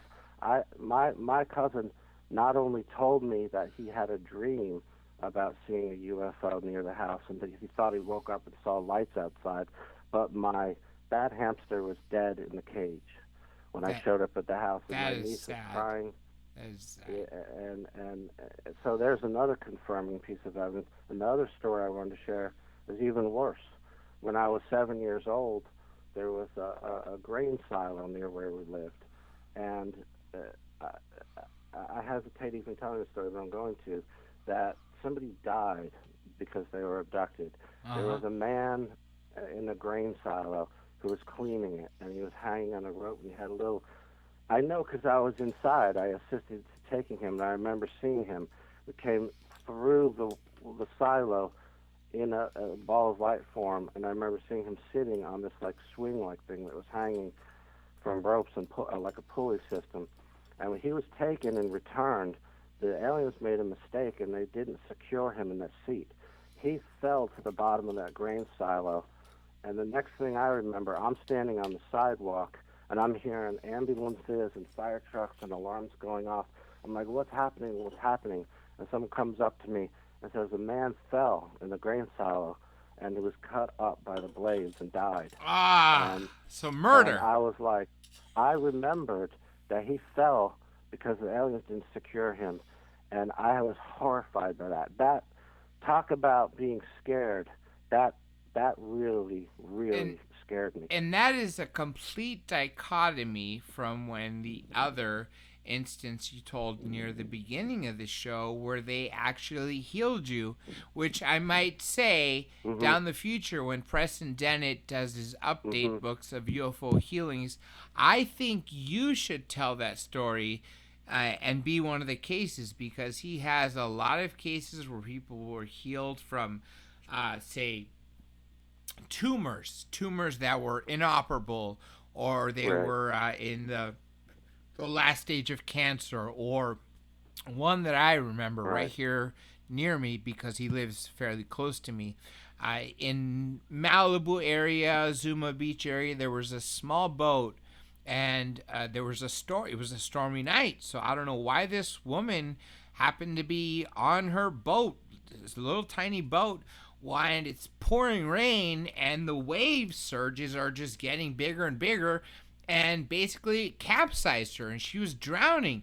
Next thing she remembers is seeing lights and has subtle memories of beings reviving her because she had died, and then she woke up on the beach And the boat was on the bottom of the Pacific Ocean, but she had lived. So that is a total dichotomy, which infers to me that you are someone important. Now, I did say we would go 90 minutes, and we promoted it. We've gone that farther, so let's go a little bit longer. But we do have another caller, area code 707.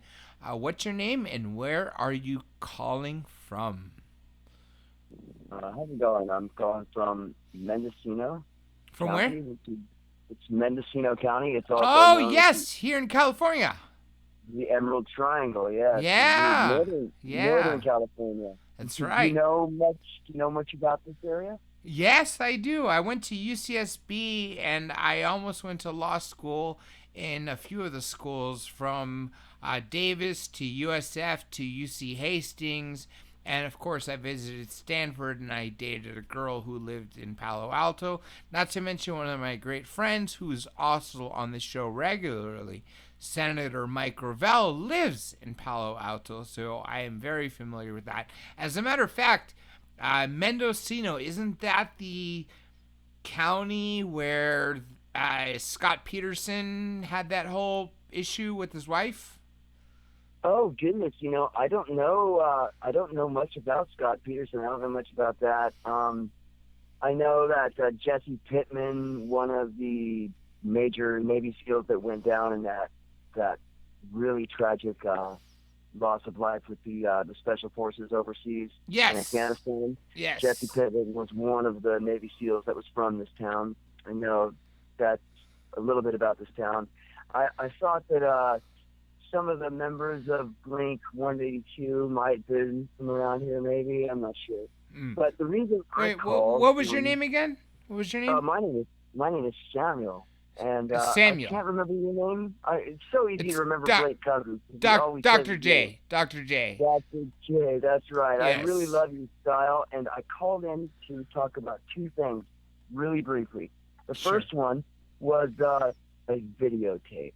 I am born and raised from Alaska, from Soldotna, Alaska, and I vividly remember my jaw dropped when I heard Linda Moulton Howe discuss the pyramid in Alaska. Well, I was younger when I don't remember my age exactly, but I remember that I recorded everything on videotape. We had several large VCR recordings. Yes. They were bigger back in the day. Back in the day. Exactly. So that was my first video camera, actually, VHS. Right. So this thing came on, and I remember the newscast vividly. I remember the graphs that he described. I remember it was so. It was like. I kind of thought, even as a young boy, how did they figure that out? How did they get that? So clearly, they talked about the nuclear test in China, and then they went on from there. And I watched KTU Channel 2 News, and one of my friends, Kurt Russell, I think his name is. I'm not sure if it's Russell or not. Anyway, he was from high school. He went to work for a news station, ABC. Kurt Russell's the actor. No, not the actor. It's a totally different guy. He was a local guy from high school that went to parents on the golf course. Anyway, so I wanted to talk to you about that. I wanted to send you a copy of that. I have a copy for you. Yes. And as well as I wanted to send it to you just because I didn't get a very upright or proper response. I guess a forthright response from Miss Howe, like I did with from you. Well, So tell I'll you what, send it to you. for you and of course our guest tonight, who's literally the show is about him and his experiences, Adam Ambrose, both of you. I want to remind you that this Monday, 10 p.m. to midnight Eastern, 7 to 9 p.m. Pacific, Linda Moulton Howe will be here live. So if you guys got questions, and Adam, if you want to remind her, the work she's done with you, there's a good chance that there's a good time for you guys to call in both that show. But go ahead. And so anyway, I just wanted to recount. I was listening to your guest story, and it jogged in my mind. I was traveling. I've spent a long time in my life traveling, hitchhiking, wandering, and meandering throughout the various parts of the United States. Mm-hmm. And intimately, one of the states that's my favorite is New Mexico. And I was traveling, hitchhiking, and camping in the state of New Mexico. I was out on basically it's the Rim Road out on the Rio Grande River, basically is where it is. And there's a hot spring that's out there. I was out there with a friend, and I can remember, like your guest talked about the missing time, how he talked about a boy, leading him behind this locked area or whatever, leading him away, and then he didn't remember anything. And then when he did recall, and he was conscious again, he was behind that locked gate. Well, my experience was so similar because I can remember when I first saw like lights coming out of the gorge, and there's lots of stories. The people of the Pueblo, which they're called the people of the Red Willow, on the Taos Pueblo there, they have lots of stories and a long-standing history with that, if you get into that and you talk to them. But anyway, so my experience was lights rose out of the gorge, and I remember seeing a craft, but at one point, my memory just eluded me. It was like it was being erased as it was happening. Now, the lights that you saw, were they orbs, just as our guest Adam has been speaking to? No. This, oddly enough, this craft looked identical. I mean, it was almost part for part. It looked just like the Earth ship that was across the way. Earth ships in New Mexico are eco-sustainable houses. Yes. That are built out of tires and recyclable glass and sod and etc. Anyway, so it looked just like this Earth ship, and that was a really, really bizarre thing. So I can remember my last memory was I looked down because I'm born and raised from Alaska, and I guess New Mexico. I just thought I want to be safe. I had a fire going. There were two of us there. I looked down to grab my hatchet. I was just chopping wood for the fire. I looked down to grab my hatchet, and it was gone.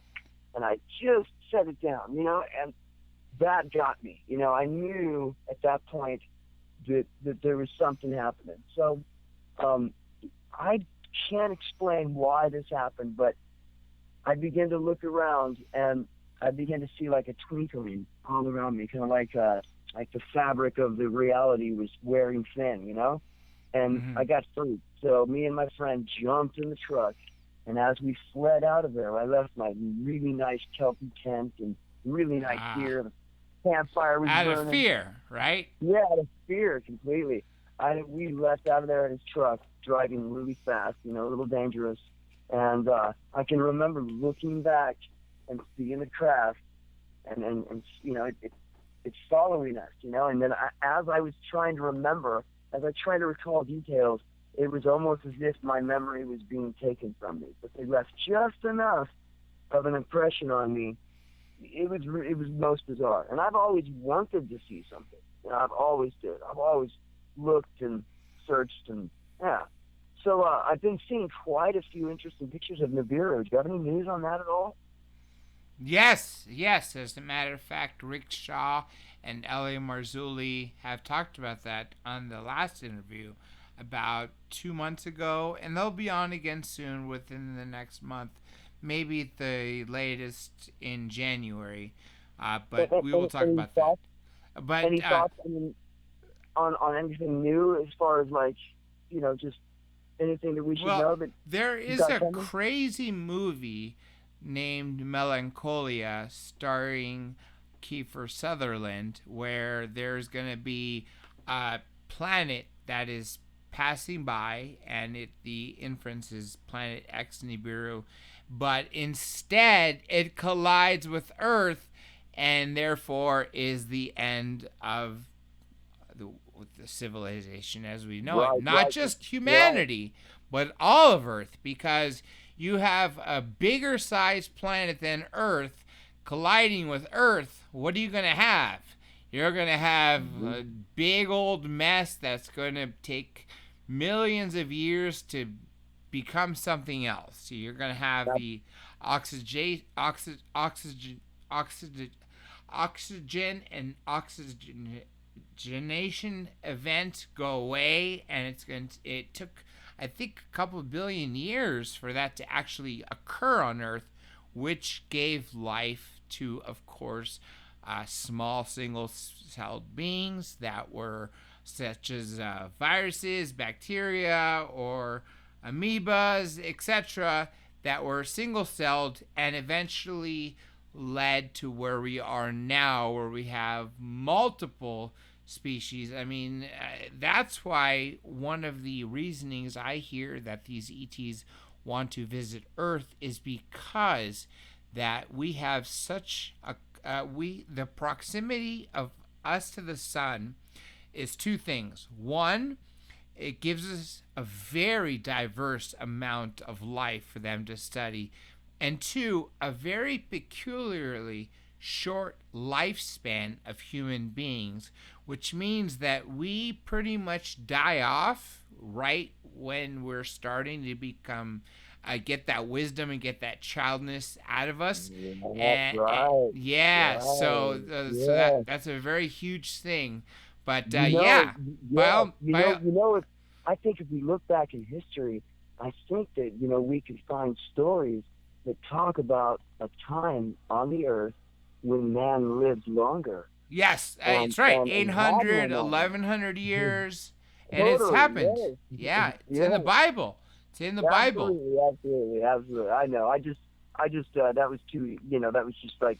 Well, just remember, both of you on Monday, Linda Moulton Howe, and again, just drjradiolive.com. You could see all the, of course, updates, and you'll see the guest bio and everything, and the same way you called in. So let me ask you this, because I told Adam we'd go 90 minutes, but it looks like we're going to a full 2 hours. If you want, stay on after, and I'll tell you, of course, where to get this information, because I think, and when Preston Dennett does the update, the revision of UFOs over New Mexico, he would like to put that story in there, just like Ambrose. He would like to put the story of you being healed of that muscular disease when you're a child, because these are stories that are not in these books, and he's always doing revisions, and I think it's very important. So did he have a muscular problem when he was a child? I didn't hear that part. Adam? Yeah. No, I didn't. It never manifested. I was told in an abduction experience that it was going to. That if they had not intervened, that I was going to inevitably develop a muscular disease and die from it. Yeah. See, I do. I have developed one, and I do have one. I have one on my left side. I'm paralyzed on my left side. Ooh. Well, yeah, I know the feeling of paralysis from left side, because I have a dead left arm, paralyzed, no feeling, and it's a long story. It's a shame, but nonetheless, since this is Adam's show, by all means, Samuel, you could just sit back and listen. But I want to ask you one last thing. Do you have a question for Adam? Oh, I did. Where are you? Where is he from? What area did this happen? All that, his experiences mostly. Well, it has multiple areas. I was born in New Jersey, so up until age 15, I was almost 16, and then we moved to southeastern United States. I don't want to specify the state. Right. So sure, just regions. Yeah. I know New Jersey. Super high strange. Really, really, a lot of paranormal activity going on there. Yeah, it was an interesting area. Now you're in New York, right? You know what? I don't really want to say. No problem. Understood. But either way, you've been on the East Coast your life, right? For the most part. New Jersey, born and bred, and will always be my home. New York, New Jersey. We visited New York City many times, and I have relatives that live in New Jersey, New York area. But I've had experiences, like I said, in other states. We did move out of state later with my parents when we were all together as a family. And this has happened everywhere. If we went on vacation, it would happen. So multiple states, even in California. I lived in California for a year, so I have experiences in Los Angeles. So now I did say 90 minutes. We're going to go for a full 2 hours, which leaves us about 7 minutes left. So Adam, my friend, the floor is yours. Samuel, by all means, you could hang by till after the show so I could get details from you. But let's get some stories from Adam. Anything else, Adam, that you have yet to tell the audience of Dr. J Radio Live, especially the new network that is syndicating our show, who has not heard of you until today? What would you, any other stories that I'm not familiar about? I think there's one in particular having to do with a major UFO sighting, and I was in the presence of other people. Did I ever tell you about the UFO sighting and abduction that occurred while I was watching a tennis match? No. This was, and I know that we're limited on time. I'll have a couple minutes.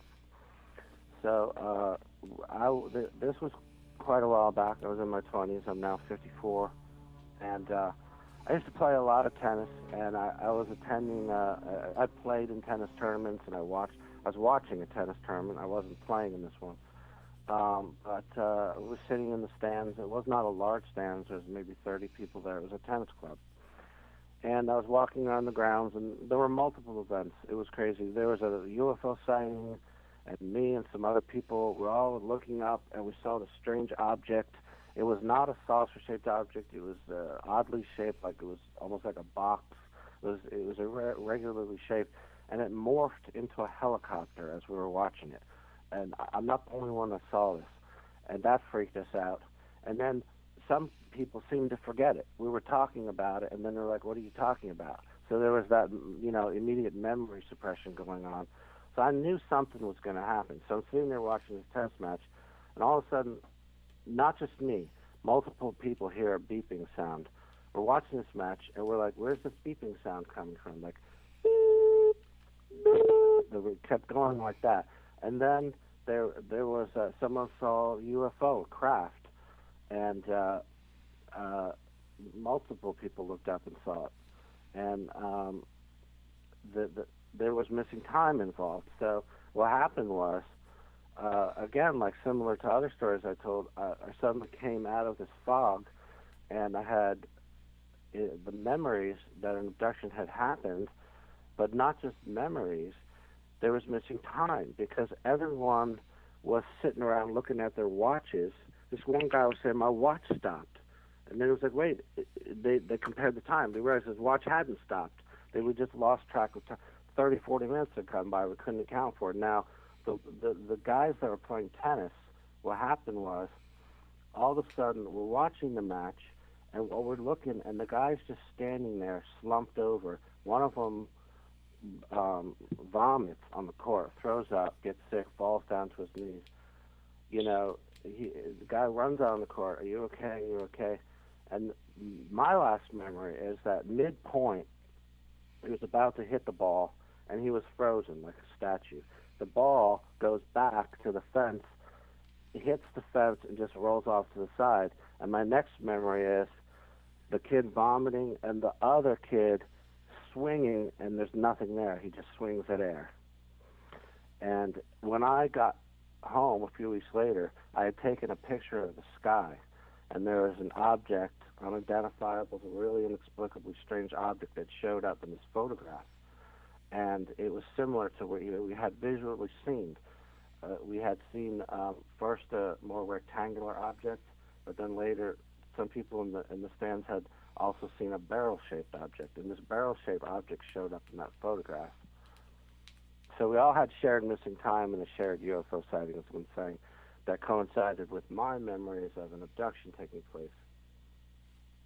Now, let's actually talk about another incident. I believe you mentioned it, where there was a landing at your school, yet most of the students didn't recall it, but some of the students, you mentioned some girls were like, "Did you see that? Did you see that?"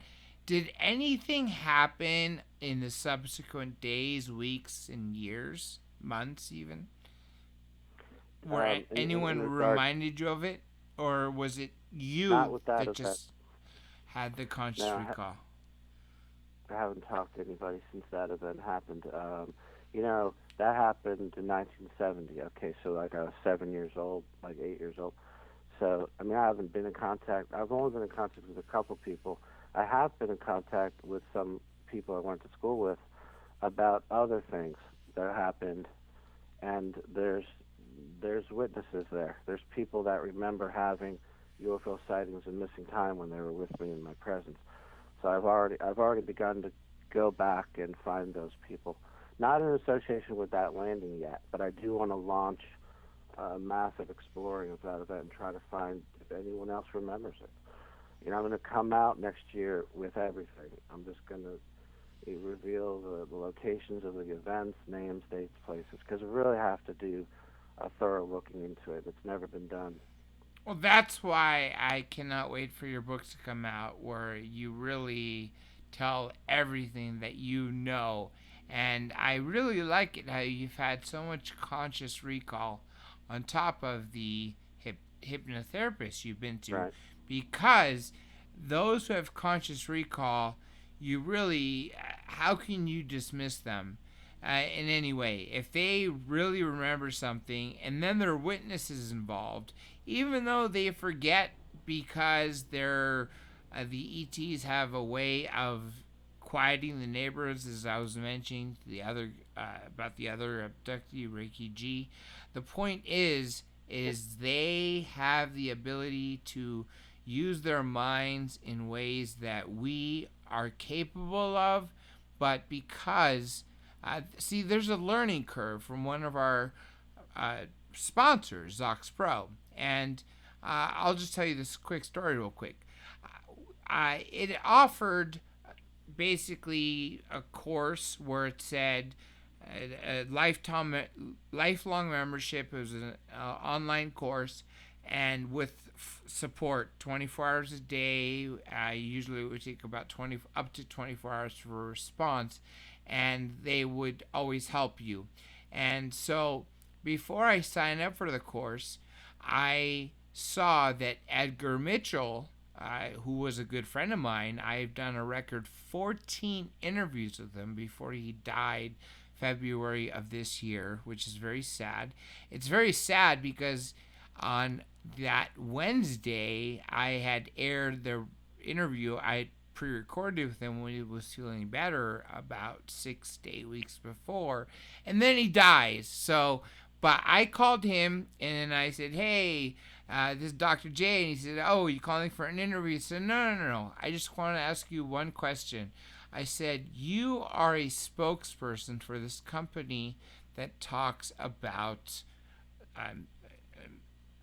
memorization and the ability to remember everything and to use your brain to extents that we're not normally used to." And he said, "Yes, everything is true." And this was off the record. That was my golden ticket to realize, okay, well, if Edgar Mitchell went through this course, became a spokesperson, and was willing to go out there and promote it, he obviously had benefits from it. So I think, I'm going to tell you guys a quick little story. Before Dr. Roger Lear, the alien implant doctor, died, we were very, very close friends because he didn't live far from me, and we had a lot of projects. I've done several interviews with him, not to mention made 2 documentaries, Alien Human Project Part 1 and Alien Human Project Part 2. And essentially what he said was that a story that in the Bible you have the story of the Tower of Babel, where us humans, or humanity, was trying to essentially build a tower to reach to the gods. And at some point, everybody was speaking in tongues and could not communicate. So he gave me another interpretation. He says, what if we were always having the ability to communicate telepathically? And that day we must have pissed off whoever created us, such as ETs, Anunnaki, whatever you want to call them at the time, that they decided to shut that part of our brain off. A lot of people say it's our pineal gland. And so that was the first time people had to vocalize what they were thinking. And by doing so, you are using your mouth to speak. And hence, it wasn't that we were speaking in tongues gibberish. We were speaking gibberish because it was the first time we were using our mouths to speak, where before that, we, of course, were only using our minds. And I think that's a very fascinating tale for everybody to know.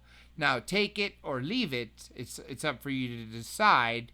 But I think it makes very much sense. Now, back to what I was saying is that in Zox Pro, their learning curve shows us skyrocketing from birth to age 4/5 when we are put in school. Why? Because when you're a child, before you go to school, your mind is thinking things in 3 dimensions. But when you go to school, you're taught to speak and be in line with everybody else. So you're taught linear thought. And hence, for the rest of our lives, our learning curve, instead of going up or down, it just is continuously going down. And so I think that's a fantastic time to put it in.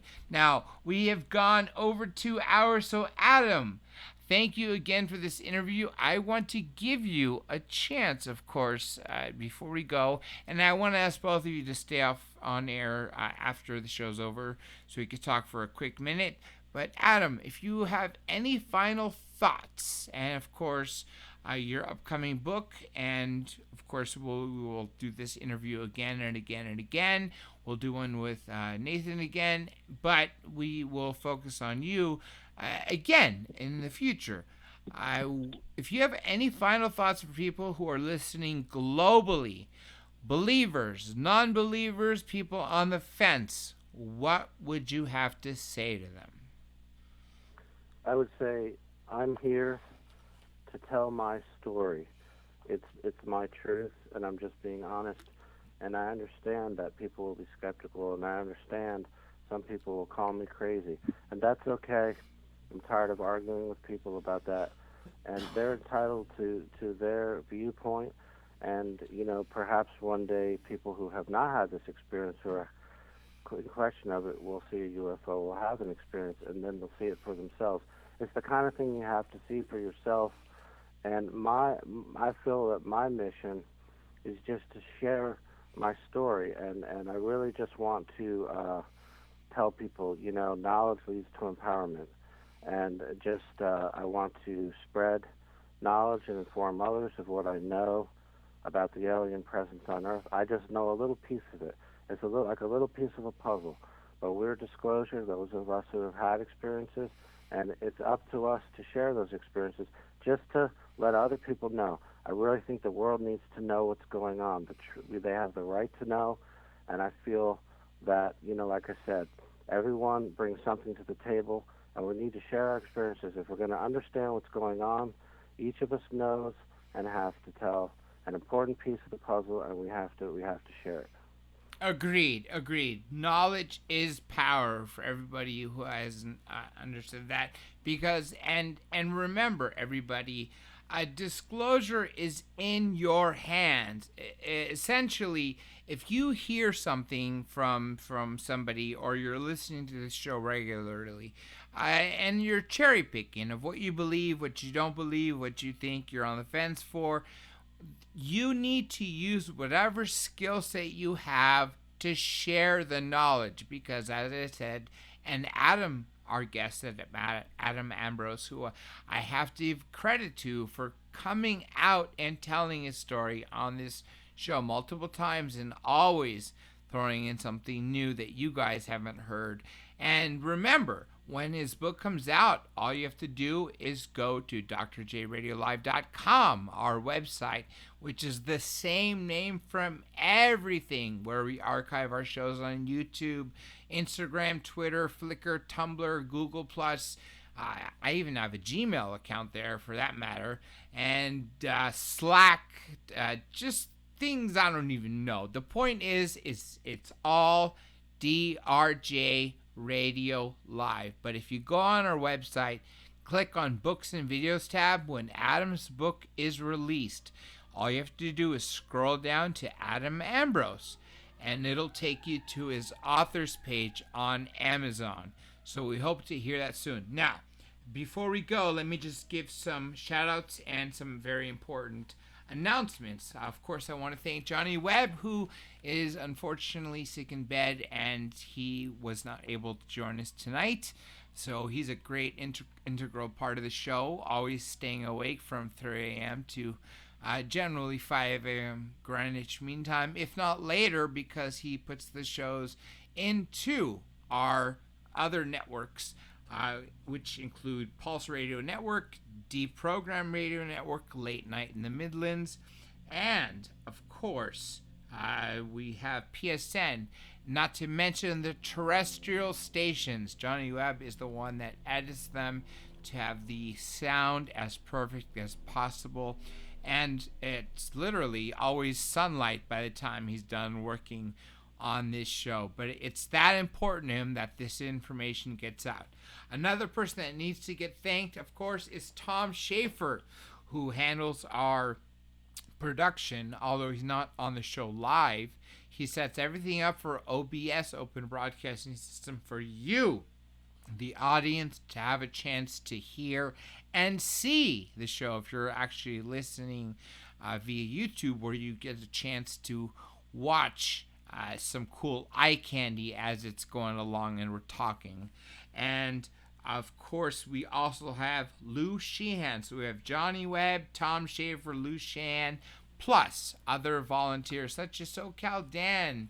If he comes back, he was a great chat room moderator. And if he doesn't come back, somebody else will take care of that spot. Now, we also are sponsored by, of course, the Watchers people. We have Ellie Marzulli and Richard Shaw.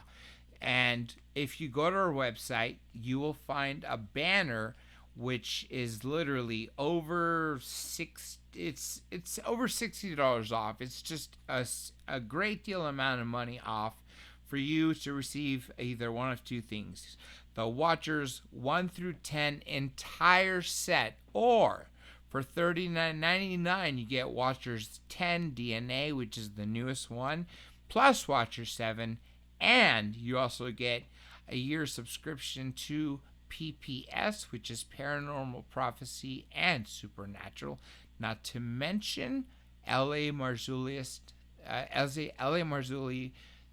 newest book. That is all in the package. It's just on the website. You'll just look for that banner and click on it. It'll take you directly to that website.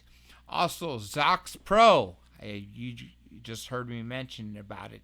Here's the cool thing about it. Even though they sell it as a way to utilize your brain to expand its capabilities, since we do use linear thought, if you read people's what they say about it, people's ratings, etc., and comments, they say that a lot of them, that they start to have telepathy, they have telekinesis, and they start opening dialogues with interdimensional creatures. So that's really cool. Check that out.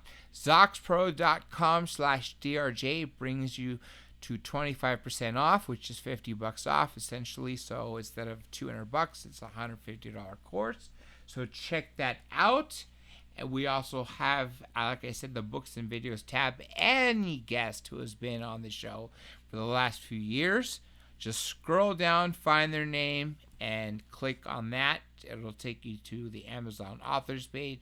And like Preston Dennett, who's on 21 books right now and had just submitted his 22nd book. Watch for that coming out, and it'll show you all of them. And not to mention, you do get the discount. Exopolitics.org, run by Dr. Michael Sala. I am an official advisor for the program, so I would like you guys to check that out because it is pretty cool. Earthfiles.com, Linda Moulton Howe's site. Up-to-date news, highly recommended for a subscription. If you can't subscribe quite yet, just at least check it out as often as you can, because every single day this woman fights really hard to get the latest news, science, paranormal, and other things that are important to us that you do not hear on anything, on other stations such as Fox News, CNN, etc., because these are censored items, but you'll find them all on earthfiles.com. We also have the Resonance Academy by, of course, the one and only Nassim Harriman, who will be joining us soon. And on top of that, like I said, we are on usually Tuesdays through Thursdays. Tomorrow's Thanksgiving, so I want to wish everybody a happy Thanksgiving while we run a rerun, since we're not going to be live. But next week, we have 4 shows. That's right. We're doing Monday night with Linda Moulton Howe, and Tuesday night with part 2 of Robert Morningstar, continuing from last night. And then we'll figure out what the Wednesday and Thursday is. I'm going to spill it out right now. That following Wednesday, a week from tonight, happens to be my birthday, so it may be a rerun because I at least want to go out with some friends and get some food. I don't care about the drinks. I just want a nice meal, and if I do the show, then my choices for food are limited. And with that being said, after that, sometime in the beginning of the new year, we will be broadcasting 5 nights a week. That's right, Monday through Friday, 7 to 9 Pacific time, 10 p.m. to midnight Eastern, and 3 a.m. to 5 a.m. Greenwich Mean Time on all 5 of those networks, including Coast to Coast PM Radio Network, which is our very own. And we have a stellar lineup coming on. Sean David Morton's on there. We have Navy SEAL Lieutenant Robert or Bob Wiegand is going to do a show on that as well.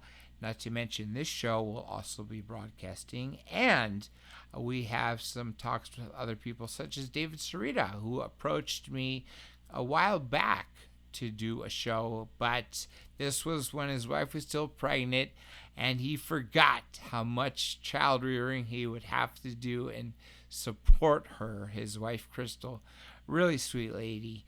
And so he needs some time for the child to grow up a little bit bigger and older for him to be dedicated. So first, I want to thank my guest, Adam Ambrose.